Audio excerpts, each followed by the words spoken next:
Vamos. Muy buenos días con todos. El día de hoy tengo como invitado al doctor José Valero, que se desempeña como médico, está involucrado en el campo de la salud. Y bueno, somos alumnos de la Universidad Peruana de Ciencias Aplicadas. El objetivo de esa entrevista es poder recabar una valiosa información para nuestro trabajo de investigación y estoy seguro que así será. José, te agradezco muchísimo tu tiempo. De nada, César. Para mí es un gusto poder ayudarte. Muchas gracias. A ver, vamos a comenzar. A ver, cuéntame un poco sobre el campo en el que te desempeñas. Ya, ahorita estoy desempeñándome como médico en el hospital de Tarapoto, en el MINSA, Hospital MINSA de Tarapoto. Estoy por un tiempo por acá. Lo que veo básicamente es hospitalización, manejo de pacientes hospitalizados y nada, eso es full clínica. No estoy en labor administrativa ni nada, sino asistencial al 100%. Ah, ok, perfecto. Cuéntame de tu trabajo, ¿qué es lo que más disfrutas? Cuando ves que puedes solucionar el problema de algo, a veces llegan casos complicados, casos que no se han podido solucionar, si puedes llegar a ayudar, a dar con el diagnóstico, a veces ves gente muy necesitada, sobre todo acá en provincia, la verdad, a veces ves casos que hay gente que está muy carente de recursos, enfermedades que normalmente no deberían de ocurrir o no deberían complicarse, acá se complican por falta de recursos, por falta de conocimientos, por falta de accesos a los servicios de salud. Entonces, poder darles una solución es gratificante. Sí, claro, me imagino que sí. Y eso al final, vinculándolo con la siguiente pregunta, y para que puedas detallar un poco más, ¿cómo consideras que se encuentra la gestión de atención médica en nuestro país hoy en día? Es A ver, el principal problema es uno, la centralización que hay. Por ejemplo, en Lima está casi todo, hay un sobre número de especialistas, por decirlo de alguna manera. En las provincias carecen de especialistas.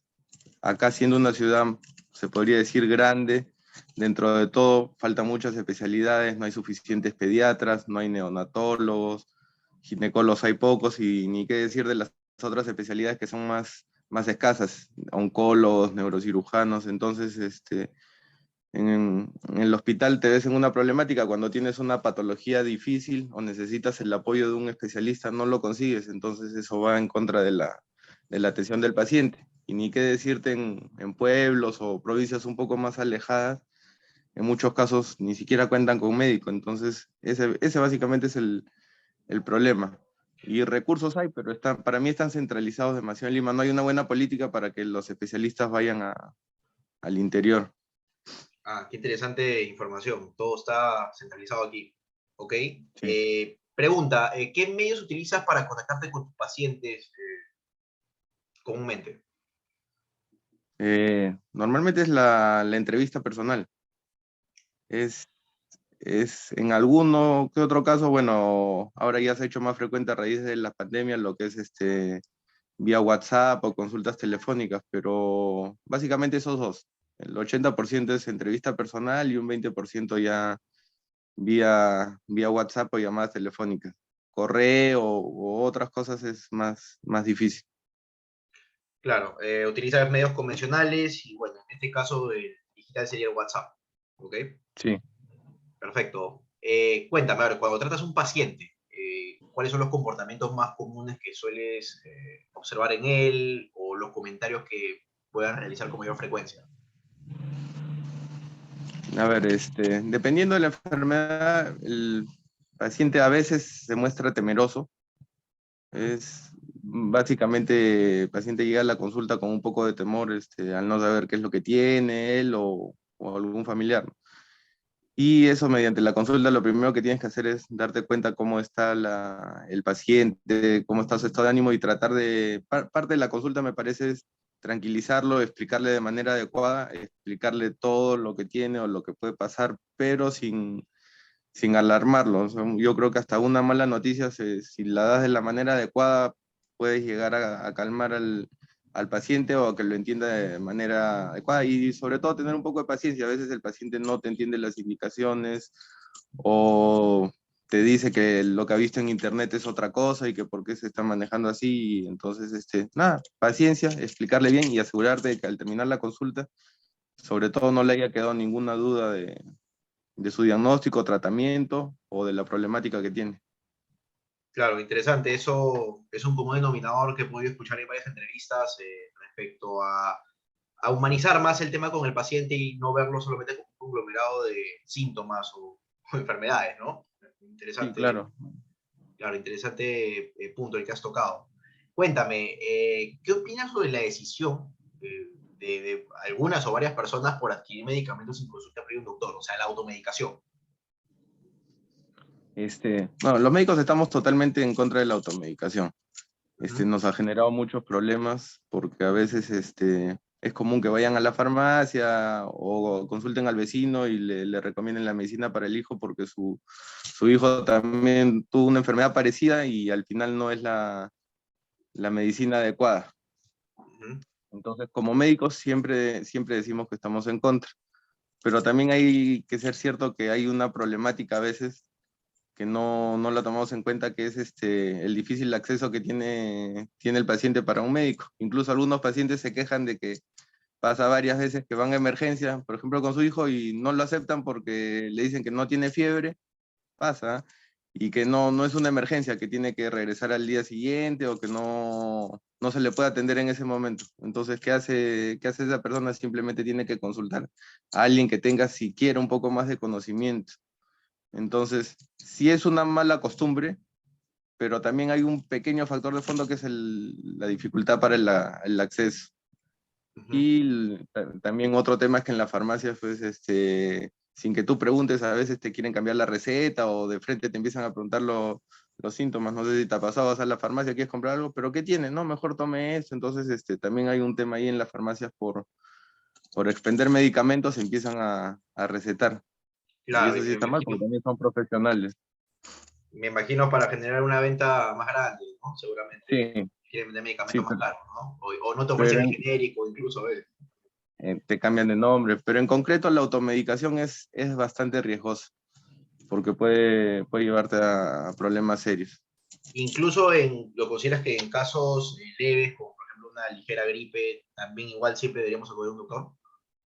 Sí, sobre todo si perteneces a un grupo de riesgo, un niño de muy pequeña edad, un adulto mayor o alguien que tenga una enfermedad de fondo. Quién sabe, en un adulto sin ningún problema, si se automedica mal, no va a llegar a un problema serio, pero en una persona que es más vulnerable, sí una medicación puede causar mucho daño. Sí, es correcto, porque tienen, me imagino que el sistema inmunológico no tan reforzado, ¿no? Eh, Claro. claro. Por último, José, cuéntame, ¿cómo consideras que se podría generar una conciencia en las personas para el cuidado de su salud? Y aquí también son dos preguntas en uno. ¿Cómo crees que se podría mejorar la gestión de atención médica en el país? Ya, a ver, generar conciencia es básicamente explicando, haciendo tareas de concientización, pero es poco a poco poniendo ejemplos, yendo, acercarnos a ellos mediante charlas, básicamente. Ver la manera de concientizar a los pacientes, se puede hacer en los hospitales, en los centros de salud, en el momento que están esperando, se deberían hacer pequeñas charlas, conversar con ellos. Si es en colegios, empezar desde niños a hacer el cambio. Ya los adultos a veces es un poquito más difícil, pero cuando empiezas con los niños en colegios, con las reuniones de padres, puedes llegar de acá a algún tiempo a concientizar el tema. Y la otra pregunta, ¿cuál era?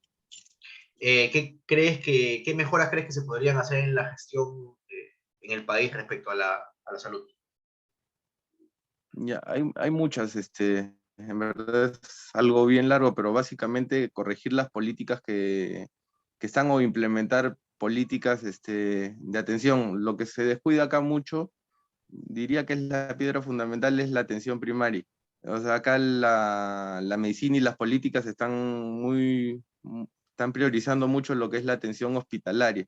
O sea, esperan que el paciente ya esté enfermo para dar el tratamiento, cuando lo que debería hacer es tener más políticas para llegar al paciente que aún está sano. O sea, si tú haces prevención, la inversión en prevención al final te va a generar un menor costo, porque si tú llegas a prevenir una enfermedad no tienes que gastar todo lo que se gasta cuando el paciente ya se enferma. Entonces falta mucha prevención extra hospitalaria. En el hospital diría que no está tan mal, hay muchas cosas por mejorar, pero afuera del hospital, en lo que es prevención, sí estamos cero, salvo algunas enfermedades muy puntuales como el VIH, que hay excelentes programas de prevención, se van a hacer despistajes, hay muy buenos programas. Para las demás enfermedades falta mucho eso, entonces yo diría que la principal problemática es falta de prevención, enfermedades crónicas, diabetes, hipertensión, obesidad, no se hace prácticamente nada. Claro, esta prevención puede venir desde quizás las instituciones educativas, algún tipo de educación que se pueda brindar a masas o postas médicas, no sé, cómo exactamente definir Claro, eso. la prevención, lo ideal es hacerlo en sitios donde puedas tener un grupo de gente ya, puede ser colegios, puede ser incluso templos, donde hacen actividades religiosas, también tienen bastante llegada, ya sea en la religión católica, evangelista, conversando con ellos, son grupos que tienen bastante llegada en los asentamientos humanos ahí, en las municipalidades también deberían ser básicamente la que tomen un rol importante en lo que es prevención. En algunos no hay por falta de recursos. Si comparas en Lima, por ejemplo, hay municipalidades que sí se preocupan un poco por salud. La municipalidad de San Borja tiene programas deportivos, tiene centros médicos, va haciendo consultas y de verdad, si haces un estudio me imagino que debe haber un impacto favorable, pero el municipio es el que debería tomar de la mano con el Ministerio de Salud lo que es prevención. Claro, buen ejemplo de San Borja, sí, es verdad que ellos fomentan mucho la información hacia la población de su distrito, ¿no? Sí. Es verdad. José, te agradezco muchísimo esa entrevista. La verdad que esta información va a ser súper valiosa para nosotros. Te deseo el mejor de los éxitos de aquí a lo que viene. Y bueno, espero verte en una próxima ocasión. Listo, César. Gracias, ha sido un gusto para mí. Un abrazo. Abrazo.